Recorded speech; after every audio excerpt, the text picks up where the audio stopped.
Как може да настроите вашия YouTube да превежда автоматично на български език, от който и да е език? За тази цел, ето тук долу, отивате на настройки, на Settings, натискате ги. След това отивате на Subtitles, може би на български е написано по друг начин, моето го показва на английски. Натискам го това тук. По подразбиране е English, автоматично генериран или английски автоматично генериран. Ще го натисна веднъж. След това отново ще натисна Subtitles английски. Още един път го натискам. И от тук преминаваме на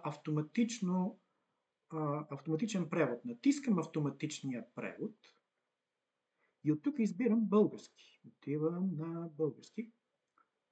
Ето го българския.